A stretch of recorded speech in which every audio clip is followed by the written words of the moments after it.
let's go for a moment to our dream. And just assume that we're going to have a dream. We're in bed. And let me ask you this question. This is a question I like to ask for you to just contemplate, one of those sort of cones. When you go to sleep at night and enter your dream state, what happens to the bed? Just think about that. What happens to the bed?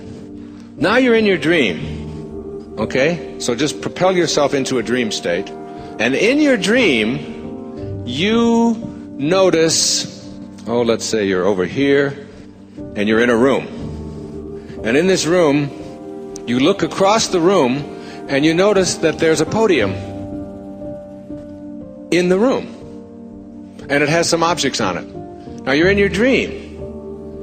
So in the state of dream consciousness, you say to yourself, I would like to examine that podium more closely.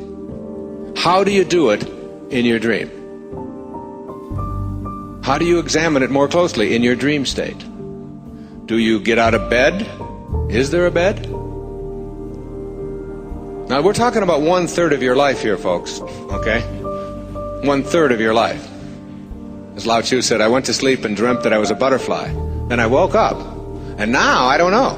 Am I a man who dreamt he was a butterfly, or am I a butterfly who's dreaming that he's a man?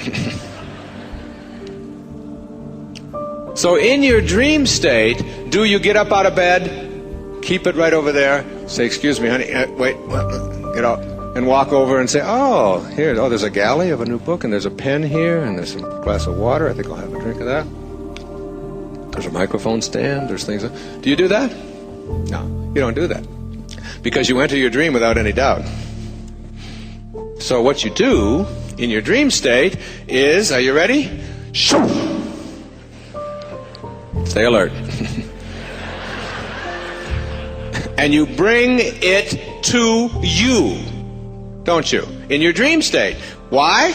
Because you have the power of your intention, can have an idea, and whatever you need for the fulfillment of your dream, you bring to you. Here it is. Here it is. Whatever you need.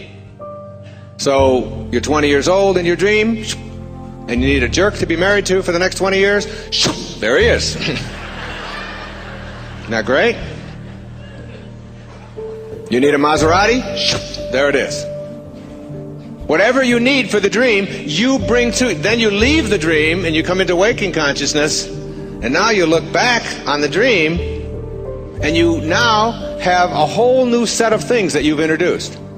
And that set of things is called doubt. And the second key to higher awareness, which I'll get to shortly, is called banishing the doubt, but it's connected here. As you enter your dream state, you enter without any doubt about your capacity to do anything. So you can fly, you can jump over trees, you can be young again, you can transcend death, you can stay underwater, you can communicate telepathically with anyone that you want to, right? You have all of these incredible powers. And if someone has died and you want them back, you bring them back. If you need to be 12 again, and then you come into this state and you say, I can't do any of those things because you're stuck in paradigms. And the paradigm says you cannot change your shape, you can't shape shift. If you're a certain age, you're a certain age. You can't move yourself into, you can't be in more than one place at the same time, which you can do in your dream, easily. You can't do those things. And one of the things I talk about in Your Sacred Self is like learning to become a waking dreamer, to understand that you don't have to go to sleep in order to dream. So now you wake up, and what I'm suggesting to you is that this is also a dream, only it's a 100-year dream. And in this 100-year dream,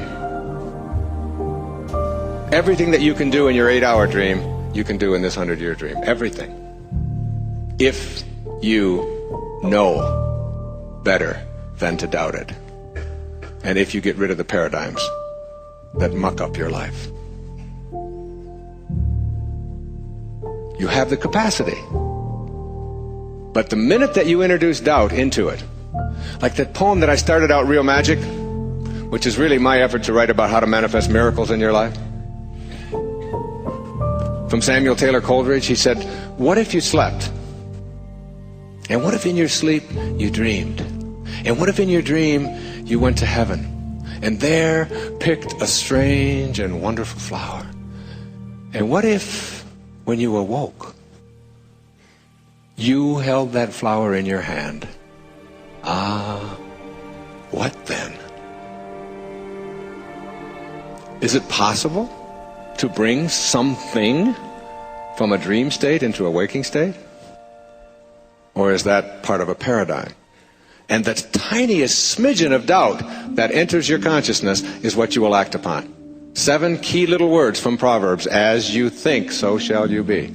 If you think that it's not possible, what you think about is what expands. Or as Emerson said, the ancestor to every action is a thought. And the minute you have a doubtful thought in your consciousness, you will act upon that and manifest the fruit of that doubt. And not be able to see it. You will not see it.